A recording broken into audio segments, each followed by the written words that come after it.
You're watching Satluj TV News. I'm Angus Scott in London.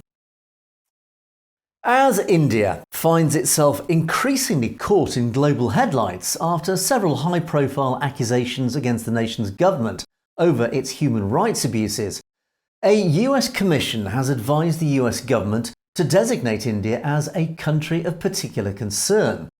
This will significantly impact how India is viewed by the US and its allies.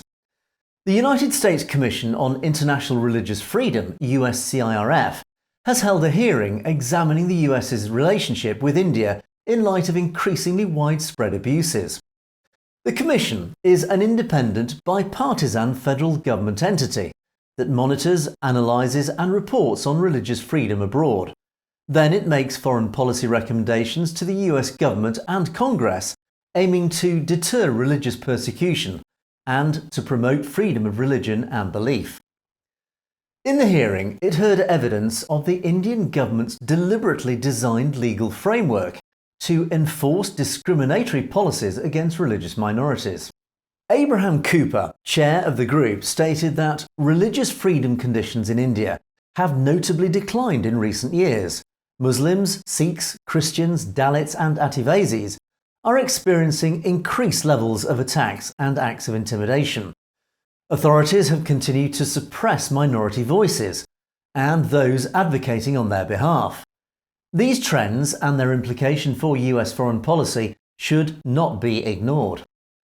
USCIRF has a database of at least 37 individuals across multiple faiths imprisoned in India on the basis of the peaceful exercise of their freedom of religion or belief.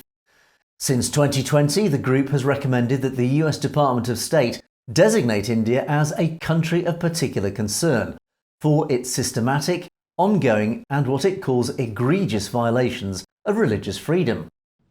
During Narendra Modi's state visit to the US in June, President Biden had addressed these issues with the Indian Prime Minister, as well as violence against the tribal Christians in Manipur. After Canada's accusation of Indian government involvement in the assassination of a political opponent on Canadian soil, and now the US increasingly highlighting the extent of persecution of minorities in India, the country is finding itself becoming increasingly isolated. And this comes at a time when Narendra Modi is trying to sell his nation on the global stage as the world's largest democracy, an aspiration that is starting to look increasingly hollow. You've been watching Satluj TV News, and don't forget to click on that subscribe button to make sure you get to see stories as they're broadcast. And of course, if you have any comments or opinions on any of our news stories, you can comment below, or indeed drop us a direct message at message@satlujtv.com. We'd love to hear from you. In the meantime, thanks for watching. For Satluj TV News, I'm Angus Scott in London.